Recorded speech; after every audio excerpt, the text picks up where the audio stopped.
नमस्कार, मैं कुंदन जमेर। आप देख रहे हैं यूपी मांगे उत्तर। यूपी में ओपी राजभर और बीजेपी के बीच गठबंधन की अटकलें तेज है।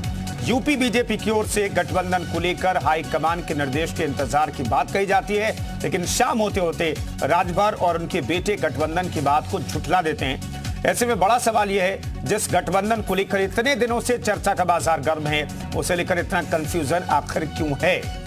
क्या बीजेपी राजभर में बार बार बात बनते बनते बिगड़ जा रही है, या दोनों पार्टियां अभी अपने अपने पत्ते नहीं खोलना चाहती हैं ताकि कंफ्यूजन बना रहे और सियासत चलती रहे?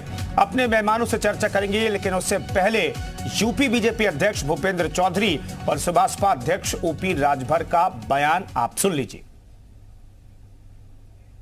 भाजपा से गठबंधन की चर्चा चल रही है। कहा जा रहा है कि उनको लोकसभा का जो है सीट भी किया जाएगा, आखिरी चरण पे पहुंच चुकी है। केंद्रीय पार्टी को तय करना है, और लेकिन हम लोगों को जो वैचारिक रूप से हमारे साथ है, हमारे नेतृत्व में, मोदी जी के नेतृत्व में काम करना चाहता है, हम सबका स्वागत करते हैं। सर, माना जाए इसी महीने कुछ बड़ा चेंजेस दिखने। केंद्रीय पार्टी को निर्णय करना है। हम अगर मिलते हैं ब्रजेश पाठक से तो सीना ठोक के बोलते हैं कि मिले हैं।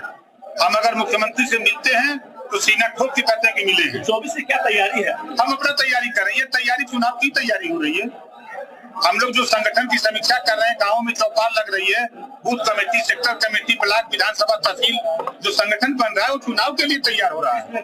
भाजपा की कोई बात, किसी से कोई बात नहीं। कब तक होने की उम्मीद है?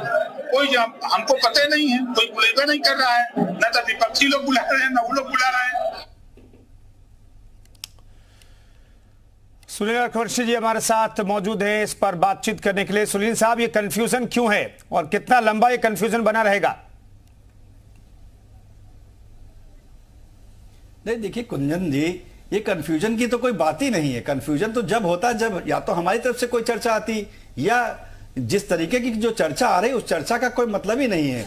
सुहेलदेव भारतीय समाज पार्टी ने अभी रविंद्रालय में ही अपना एक कार्यक्रम किया था और राष्ट्रीय और प्रदेश कमेटी को बुलाकर संगठन पर काम करने को लिए आदेश किया गया था। और आज 5 जुलाई से हमारे मंडली समीक्षा शुरू हो चुकी है।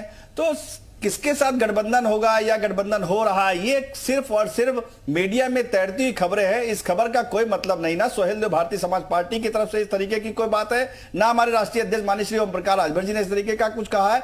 गठबंधन को लेकर कहा है, हमेशा कहा है कि गठबंधन करेंगे, चुनाव के आने से पहले गठबंधन किया जाएगा। मगर आज जो खबरें चल रही हैं वो बिल्कुल खबर झूठी है। इन खबरों का कोई मतलब नहीं है।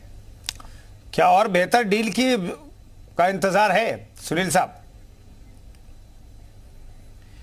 नहीं, देखिए डील तो अच्छा, ये बताइए, जो अगर हमको डील का ही इंतजार होता तो हम 2017 में सरकार में थे, मंत्री थे, हमारे राष्ट्रीय अध्यक्ष माननीय श्री ओम प्रकाश राजभर जी मंत्री थे, कैबिनेट मंत्री थे। उनके साथ साथ में हमारे पास आयोग भी थे, उनमें चेयरमैन थे, सदस्य थे, सब लोग बने हुए थे, अच्छी खासी मलाई काटने का काम करते। मगर आज जो लड़ाई माननीय राष्ट्रीय अध्यक्ष श्री ओम प्रकाश राजभर जी लड़ रहे हैं, शोषित वंचित अगड़े, लेकिन सरकार से नाराजगी में तो थी सुनील साहब, तब भी नाराजगी तो थी। बताइए, सरकार से तब भी तो नाराजगी थी। आप और राजभर साहब तो लगातार सरकार के खिलाफ भी बोलते रहते थे।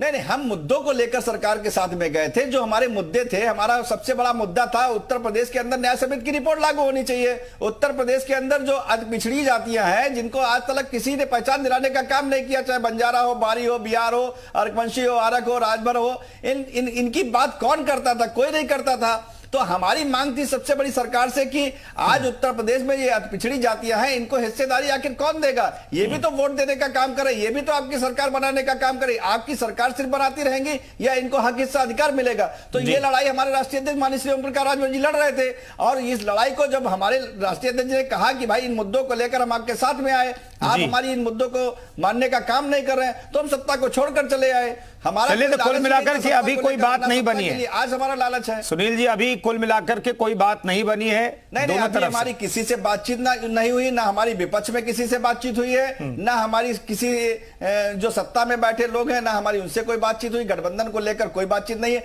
अभी हम अपने संगठन को लेकर कार्य कर रहे हैं। अभी हमने बताया आपको, रविंद्रालय लखनऊ में बैठक हुई, उस बैठक के बाद आदेश दिया गया कि मंडली समीक्षा करने का काम करेंगे, तो उसमें लगे हुए हम लोग। ठीक है प्रशांत जी, ये अफवाहें क्यों उड़ रही हैं और डिनाइल मोड में कम से कम ओपी राजभर साहब हैं कि भाई हमारी कोई बातचीत नहीं हो रही है?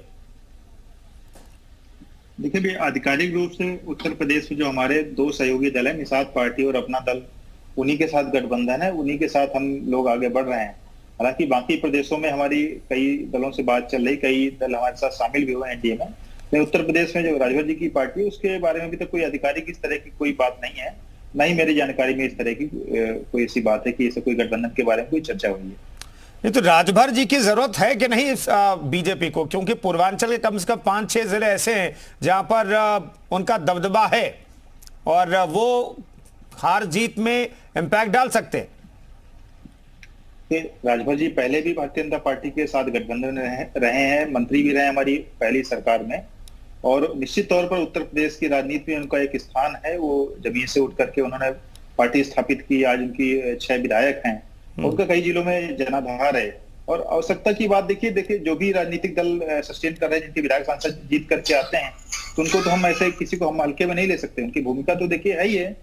और हम लोग सकारात्मक तरीके से 24 के चुनाव में के लिए आगे बढ़ रहे हैं। जो भी समान विचारधारा वाले दल होंगे, अगर हमारी बातें बनती हैं तो हम उनके साथ जाने में कोई गुरेज नहीं करेंगे, लेकिन अभी उसका आधिकारिक रूप से कोई ऐसी चीज बात नहीं हुई है। कपिल श्रीवास्तव साहब हमारे साथ मौजूद हैं। कपिल श्रीवास्तव साहब, अब ओपी राजभर कह रहे हैं कि भाई विपक्ष की जब बैठक होगी 7 अक्टूबर को लेकर के वो बयान दे रहे हैं कि उसमें तय किया जाएगा कि किधर जाएंगे नहीं जाएंगे। आखिर इतना कंफ्यूजन क्यों दिखाई दे रहा है? क्या समाजवादी पार्टी से भी कोई बातचीत चल रही है क्या ओपी राजभर साहब की, या विपक्ष के बाकी दलों के साथ कोई बातचीत चल रही है? समाजवादी पार्टी सिर्फ अपने ही बात क्यों कह सकती है? समाजवादी पार्टी से कोई बात नहीं चल रही, बहुत स्पष्ट रूप से मैंने आपसे कह दिया। और किससे क्या बात चल रही है, राजभर साहब की पार्टी, राजभर साहब किसके साथ जाना चाहते हैं? इस देश के अंदर लोकतंत्र है, लोकतंत्र में उनको स्वतंत्रता हासिल है, बल्कि हम तो ये कहते हैं कि उनको स्वच्छंदता हासिल है, और उनको उचित फैसले अपने पार्टी और अपने बच्चों के लिए लेना चाहिए, और जो भविष्य हो आगे उसको देखते हुए वो कदम उठाएंगे। और हम उनको बहुत ही हार्दिक शुभकामनाएं देते हैं कि जो वो फैसला लेंगे, हम समझते हैं वो बहुत ही उचित फैसला लोकतंत्र के लिए होगा।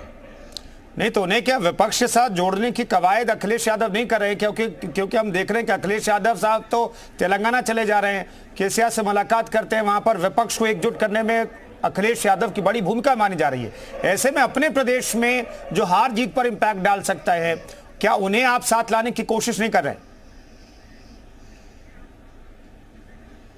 नहीं, हमें मैं तो स्पष्ट रूप से आपको कह सकता हूं कि समाजवादी पार्टी इस तरीके की कोई कवायद सुबसपा के साथ नहीं कर रही है। हाँ, लेकिन इसमें कहीं दो राय नहीं है कि समाजवादी पार्टी इस बात को सभी विपक्षी दलों से अपील उसने किया है कि आप जो आने वाला समय है, जिस तारीख को तय है, आप वहां उपस्थित हो, और आप अगर विपक्ष के साथ आना चाहते हो आए। और दूसरा, अगर वो तो आपको स्वयं सोचना पड़ेगा। जहां तक रह गई बात इस बात की, देखिए सुनील भाई को मैं सुन रहा था, अभी सामाजिक न्याय की जो बात वो कर रहे थे, जिस सामाजिक समिति की रिपोर्ट की और आख्या की बात कर रहे थे, जिसके लिए उन्होंने तिलांजलि दी थी, तो वो तो अभी भी लागू नहीं है। तो क्या इसके आधार पर यह मान लिया जाए कि कभी वो भविष्य में भारतीय जनता पार्टी के साथ नहीं जाएंगे? जी, मैं तो एक बात कहता हूं, व्यक्ति को बहुत क्लियर और विचारधारा से बहुत साफ होना चाहिए। तौर पे आप तो उस विचारधारा का कोई मतलब नहीं उत्तर प्रदेश के, बिल्कुल पल पल वो विचारधारा बदल जाती है, तो कोई उस विचारधारा कोई मतलब नहीं है, उसकी अहमियत कोई नहीं रह जाती है। सचिन रावत जी हमारे साथ कांग्रेस प्रवक्ता मौजूद हैं। सचिन रावत साहब, उत्तर प्रदेश में क्या दो धुरी बनती हुई आपको दिखाई देती है, या फिर अगर दो धुरी नहीं बनेगी, विपक्ष अगर एकजुट नहीं होगा, तो नुकसान जो है विपक्ष को ही होगा, आपको ऐसा लगता है क्या? और कांग्रेस इस कवायद में क्या कहीं जुटी है? कांग्रेस की प्लानिंग क्या है, विजन क्या है? उत्तर प्रदेश स्पेसिफिक सवाल पूछ रहा हूं मैं।